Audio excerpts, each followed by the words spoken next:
Alright, since nobody's seen what one of these things looks like inside, the ExxPower lithium batteries, and this one, like in my other video, we got a bent corner here and bent corner here. I might as well open this thing up and see if there's anything wrong. I'm sure it's probably fine. It looks fairly superficial, but we'll check to see if there's any loose connections or anything.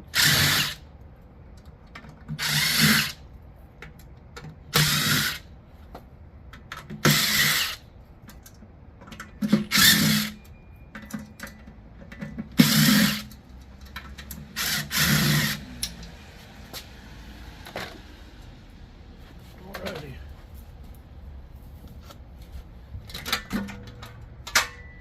There we go. That's what it looks like inside. So from here, you can see all the individual cells, and it looks to be pretty well made. It looked like water for a minute. I saw the little shiny spot on that guy right there. Turns out it's just a little bit of glue. Yeah, everything's pretty. All the connection points, we got, like a silicone glue. Everything seems to be pretty sealed. You can see that corner is pretty bent up. That's okay. Nice seal all the way around. There's no gaps in it. Definitely got some big breakers in it.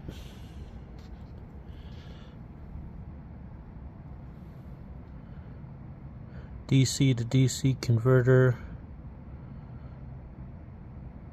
12 volt, 2 amp. What else is in there?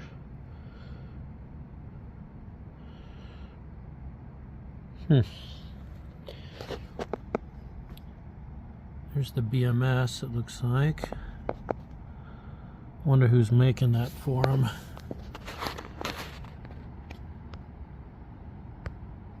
See if I can get it to focus.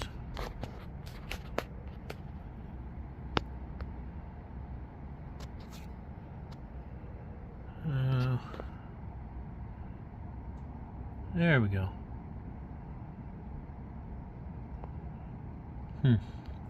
I'll try to get some info off the BMS. Get my flashlight.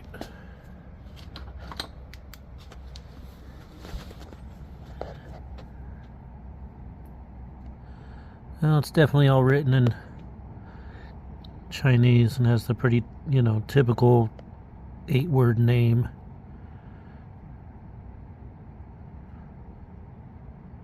It says it's rated at 1,000 amps. 1,000 amp, 10 second. That's what I'm seeing on there. So, all right. Well, the nice part about this compared to, previous batteries that I've dealt with is it looks like if something goes wrong with this thing, it's actually serviceable. You can replace the BMS, you can replace individual components.